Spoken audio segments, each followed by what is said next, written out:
SNDP യോഗം Cheppad union TK. Madhava സ്മാരക ശാഖാ നമ്പർ 4755 രാമപുരം ഗുരുക്ഷേത്രത്തിലെ 7ാമത് പുനഃപ്രതിഷ്ഠാ വാർഷികത്തോടനുബന്ധിച്ച് ബോധവൽക്കരണ ക്ലാസ് സംഘടിപ്പിച്ചു. ശ്രീനാരായണ ദർശനങ്ങളിലൂടെ ലഹരിവിരുദ്ധ ബോധവൽക്കരണം എന്ന വിഷയത്തിൽ കാർത്തികപ്പള്ളി എക്സൈസ് ഇൻസ്പെക്ടർ ബി അരുൺകുമാറാണ് ബോധവൽക്കരണ ക്ലാസ് നയിച്ചത്. SNDP യോഗം ചേപ്പാട് യൂണിയന്റെ കീഴിലുള്ള ടി.കെ. മാധവ സ്മാരക ശാഖാ നമ്പർ 4755 രാമപുരം ഗുരുക്ഷേത്രത്തിന്റെ 7ാമത് പുനഃപ്രതിഷ്ഠാ വാർഷികത്തോടനുബന്ധിച്ച് ബോധവൽക്കരണ ക്ലാസ് സംഘടിപ്പിച്ചു. ശ്രീനാരായണ ദർശനത്തിലൂടെ ലഹരിവിരുദ്ധ ബോധവൽക്കരണം എന്ന വിഷയത്തിൽ കാർത്തികപ്പള്ളി എക്സൈസ് ഇൻസ്പെക്ടർ വി അരുൺകുമാറാണ് ക്ലാസ് നയിച്ചത്. കുട്ടികൾക്ക് ഏത് പുസ്തകം എടുത്താലും അത് ഏത് രാജ്യത്തിന്റെ ആണെങ്കിലും ഏത് ഓഥറിന്റെ ആണെങ്കിലും ഇന്ന പുസ്തകത്തിലെ ഇത്രാമത്തെ ചാപ്റ്ററിലെ ഇത്രാമത്തെ ലൈൻ തൊട്ട് നമ്മൾ റീഡ് ചെയ്യാൻ പോലും മെനക്കെടണ്ട, നമ്മളെ ഹിയർ ചെയ്ത് കേൾപ്പിക്കുന്ന വളരെ മനോഹരമായ ഒരു സാധനം അതല്ലേ. അപ്പൊ ഇതിന്റെ നന്മകളും മുഴുവൻ കുട്ടികൾ അന്വേഷിച്ചു പോകും, തിന്മയുടെ വശത്തിന്റെ ബിയോണ്ട് ദ ഫാർദസ്റ്റ് കോർണറിലും കുട്ടികൾ അന്വേഷിച്ചു പോകും. കാര്യം കുട്ടികൾക്കെല്ലാം അറിയാനാണ്.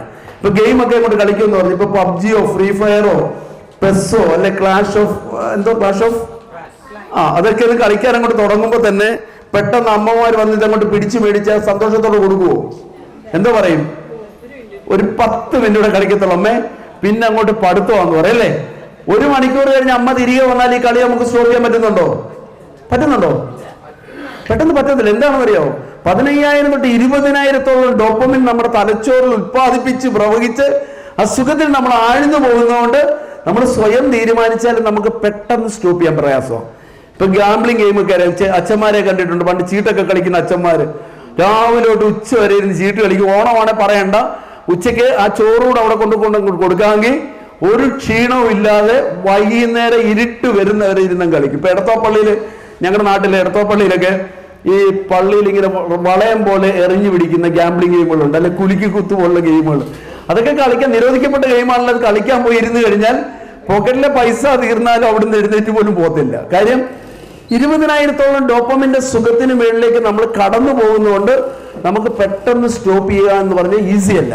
ഇപ്പൊ സെക്സ് പോലുള്ള വികാരങ്ങൾക്ക് ഒരു 30,000 കൗണ്ടിന് മുകളിലേക്കാണ് പോകുന്നതെങ്കിൽ മൊഡേൺ സിന്തറ്റിക് ഡ്രഗ്സിലേക്ക് അറിഞ്ഞോ അറിയാതെയോ കൗതുകത്തിനോ ജിജ്ഞാസയ്ക്കോ പോലും കടന്നു വന്നാൽ 50,000-ങ്ങൾക്ക് മേളിൽ ലക്ഷങ്ങളോളം ഡോപ്പമിൻ അതിന്റെ ക്വാണ്ടിറ്റിയും ക്വാളിറ്റിയും അനുസരിച്ച് നമ്മുടെ തലച്ചോറ് ഉത്പാദിപ്പിച്ച് പ്രവഹിച്ചു പോവുകയാണ്.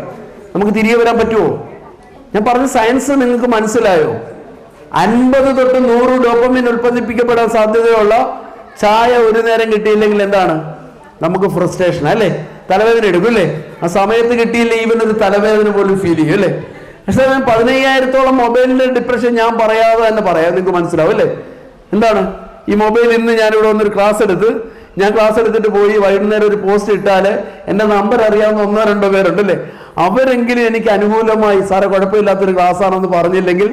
ശാഖാപരിധിയിലെ കുട്ടികൾക്കായി സംഘടിപ്പിച്ച ബോധവൽക്കരണ ക്ലാസ്സിൽ Cheppad union president S Salikumar, union secretary N Ashokan, കൌൺസിലറും മേഖലാ കൺവീനറുമായ ബിജു പത്തിയൂർ, ചേപ്പാട് യൂണിയൻ വനിതാ സംഘം പ്രസിഡന്റ് സുനീത് അമ്പാൻ, ശാഖായോഗം പ്രസിഡന്റ് അനിൽ മാളവിക, ശാഖായോഗം സെക്രട്ടറി വി പി ശശികുമാർ, ശാഖായോഗം വനിതാ സംഘം സെക്രട്ടറി രാജീവ് ഷിബു, മുൻ ഭാരവാഹികളായ സുഭാഷ്, ബാബു കൊരമ്പള്ളിൽ, ഡോക്ടർ സോമനാഥൻ, വേണുഗോപാൽ എന്നിവരടക്കം പങ്കെടുത്തു. CDNet news, Kayamkulam.